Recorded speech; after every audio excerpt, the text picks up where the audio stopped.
오늘 본문은 예굽의 총리가 된 요셉과 그의 조치에 대해서, 그리고 그의 두 아들에 대한 말씀입니다.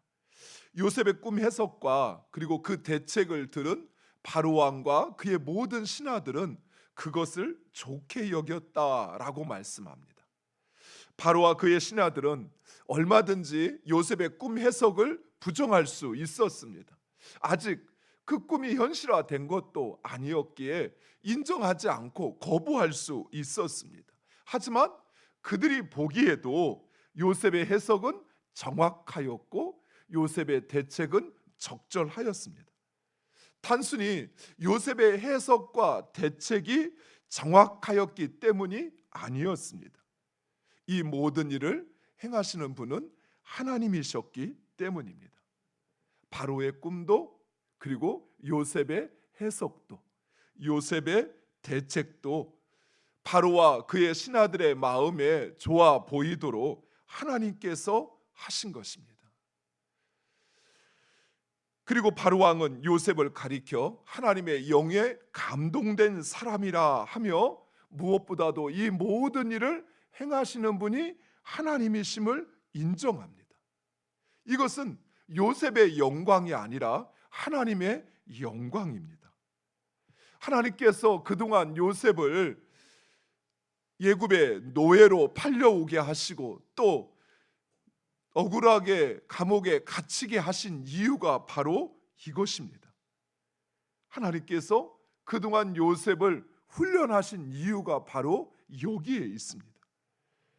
하나님의 아버지의 편애 속에서 형들의 시기의 대상일 뿐이었던 요셉, 그저 한 가정에 사랑을 받는 아들일 뿐이었던 요셉이 이제 그의 삶을 통해서 하나님이 그와 함께 하시고 하나님이 그를 통해 역사하심을 증거하고 있는 것입니다. 사랑하는 성도 여러분, 요셉은 자신을 증명하려고 하지 않았습니다.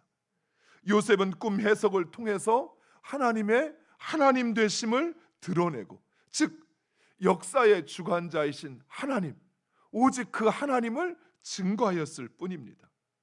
그리고 하나님은 그런 요셉을 통해 자신의 뜻을 이루셨고, 세상은 요셉을 하나님의 영에 감동된 자라, 또 그보다 지혜 있고 명철 있는 자가 없다고 하고, 바로는 그런 요셉을 예굽의 총리로 세우는 것입니다. 사랑하는 성도 여러분, 하나님은 하나님을 존중히 여기는 자를 존중히 여기고 하나님을 멸시하는 자를 경멸하십니다. 하나님을 나의 삶의 주인으로 인정할 때 하나님은 진정 나의 삶 가운데 하나님의 뜻을 이루십니다. 우리가 하나님을 높일 때, 하나님을 역사의 주관자로, 그리고 그 하나님이 나의 삶의 주인으로 우리가 인정하고 높여드릴 때 하나님도 우리를 높이십니다. 하지만 우리가 스스로 높아지려고 할 때, 스스로 높아진다고 한다는 것은 자신이 자신의 삶의 주인이 되려고 할 때, 하나님의 뜻보다, 하나님의 말씀보다 내 생각, 내 방식을 우선할 때 하나님은 그런 우리를 낮추시고, 그리고 이 세상 속에서도 그 하나님의 뜻을 이루는 통로로 사용하지 않으신다는 사실입니다. 사랑하는 성도 여러분, 우리가 말씀으로 읽고 또 나에게 찾아온 일이 아니니까 이 말씀의 감동이 그리 크지 않을 수 있습니다. 네, 생각해 보세요. 요셉은 지금 30세에 고작 30세에 예굽의 총리가 되었습니다. 또한 요셉은 공부를 잘해서 서울대학교에 나와서 또 행정고시나 사법고시에 합격해서 그래서 총리가 된 것이 아니에요. 요셉은 종으로, 또 죄수로,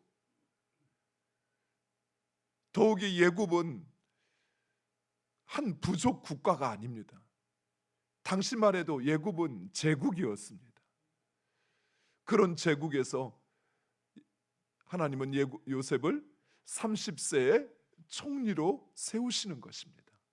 단순히 그가 지혜롭고 뛰어나서 가능한 것이 아니었어요. 하나님께서 하나님의 뜻을 요셉을 통해서 세상에 밝히시고, 그리고 그 세상으로 하여금 요셉이 하나님과 이 땅의 신과 그리고 이 땅의 주관자이신 하나님과 함께 하심을 보게 하시고, 그리고 하나님이 그를 통해 역사하심을 깨닫게 하시어 요셉을 총리로 세우신 것입니다. 우리가 또한 잊지 말아야 할 중요한 사실이 있습니다. 요셉은 애굽의 총리가 되기 위해서 노력하고 준비하여 드디어 마침내 총리가 된 것이 아니라는 사실입니다. 요셉은 총리 자리를 향해서 달려가지 않았습니다. 요셉은 다만 주어진 상황 속에서 항상 신실하게 그에게 주어진 일을 충성스럽게 감당할 뿐이었습니다. 다만 요셉은 자신을 드러내기보다 하나님을 높였고, 그리고 보이지 않는 하나님을 마치 눈앞에 계신 것처럼 하나님을 경외하여며 살았던 것입니다. 이런 요셉의 태도와 그리고 그 삶의 자세는 결국 사람들에게 하나님이 살아계시다고 하는 사실을, 그리고 하나님께서 그 요셉을 통하여 일하신다는 사실을 보여주었던 것입니다. 세상도 이런 요셉을 인정합니다. 바로가 요셉에게 지어준 사브낫 바네앗이라는 이 이름은 하나님이 말씀하시니 그가 살아계시다라는 의미를 가지고 있습니다. 즉 하나님께서 요셉의 삶 가운데 살아계시고, 그리고 요셉을 통하여 역사하심을 바로와 그의 신하들이 인정하는 것입니다. 사랑하는 성도 여러분, 요셉은 사람을 보고 일한 것이 아니었습니다. 하나님을 보고 일하였습니다. 요셉의 위대함은 그가 30세 총리가 된 것도, 또 꿈을 잘 푸는 그런 해석의 능력도 아니라 바로 이러한 신실함이었습니다. 요셉은 항상 결정적인 순간에 하나님께서 하셨습니다. 내가 아니라 하나님께서 하십니다. 이처럼 말할 수 있었던 겸손과 자기 부인에 있었습니다. 사랑하는 성도 여러분, 하나님을 주인으로 인정하는 사람은 오직 하나님께만 영광을 돌립니다. 그리고 하나님은 바로 그 사람을 통해 일하시고, 그리고 그를 높이시어 영광 받으신다는 사실입니다. 무엇보다도 요셉의 삶 속에서 이 모든 일, 그의 삶에 일어나는 이 모든 사건들을 계획하시고 성취하신 분은 하나님이십니다. 요셉이 꿈을 꾸고 형들에게 시기를 받아 17세 형들에 의해 애굽의 노예로 팔려옵니다. 그리고 보디발의 집에 종으로, 또 그 집안의 총무로, 또 그리고 제수로, 그리고 애굽의 총리로 13년간 요셉은 그야말로 추락과 상승의 삶을 반복하였습니다. 그리고 이 삶의 각각의 장면은 그 연결점이 보이지 않습니다.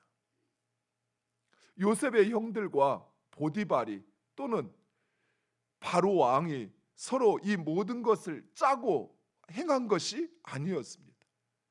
그저 요셉의 형들은 시기심에 요셉을 노예로 팔았을 뿐이고, 그리고 노예 상인은 그 요셉을 어디에 팔면 가장 많은 돈을 받을까 하다가 보디발의 집에 팔았고, 그리고 보디발은 자기 집에 있는 많은 종들 가운데서 충성스러운 이 요셉을 집의 총무로 삼았고, 또 보디발의 아내는 그런 요셉을 그 마음에 들어 그를 겁탈하려 하였고, 하지만 요셉은 그 유혹을 뿌리치고 자신의 정결함을, 자신의 거룩함을 지키려 하다가 옥에 갇혔을 뿐이고, 또 그 옥에서 요셉은 자기의 일을 성실히 감당하다 왕의 술 맡은 떡 맡은 관원장을 만나 그들을 수종들게 되었고, 그들의 꿈을 해석했던 이 일이 2년이 지나 그들에게 기억되어 바로 왕의 꿈을 해석하는 열쇠가 되었던 것입니다. 각각의 사건은 그 어떤 연결점도 없습니다. 그러나 이 모든 사건이 하나로 연결되어 요셉을 애굽의 총리로 세우실 뿐만 아니라 애굽 백성과 그 모든 민족을 구원하시는 하나님의 그 뜻과 계획을 이루어 가신다는 사실입니다. 사랑하는 성도 여러분, 하나님은 우리 인생에 한순간 한순간도 결코 헛되이 하지 않으십니다. 아무런 연결점이 보이지 않는, 어쩌면 누군가에 의해서 내 인생이 그저 끌려가는 것처럼 보이고, 때로는 나의 어리석은 선택과 나의 잘못된 선택이 내 인생을 여기까지 인도한 것 같지만, 그러나 우리의 삶의 순간순간은 하나님의 그 뜻과 계획 가운데 하나님께서 주장하신다는 사실입니다. 사랑하는 성도 여러분, 나의 이 시간은, 오늘의 이 시간은 하나님이 일하시는 하나님의 역사의 순간입니다. 그리고 각 시간은 연결되어 하나님의 뜻을 이루실 것입니다. 우리에게 필요한 것은 그 하나님의 주권을 인정하는 것입니다. 나의 삶에 마치 하나님이 없는 것처럼, 하나님이 일하시지 않는 것처럼 느껴지는 이 순간에도 하나님이 나와 함께 하심을 인정하고, 그리고 그 하나님이 내 역사의 주관자임을, 온 세상을 주관하시는 이 땅의 주인이심을 인정할 때 하나님께서 우리의 삶의 그 순간순간을 연결하시어서, 그래서 하나님의 뜻을 이루실 것입니다.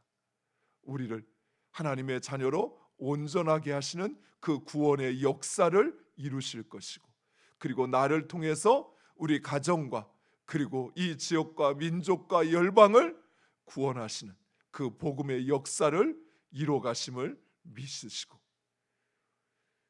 요셉이 그랬던 것처럼 신실하게 우리에게 맡은 자리에서 충성을 다하시기 바랍니다. 그리고 겸손히 내가 주인이 되려고 하기보다는 하나님을 나의 삶의 주인으로 인정하시고 그 하나님의 일하심을 고백하는 우리 모두가 되기를 간절히 축원드립니다. 기도하겠습니다.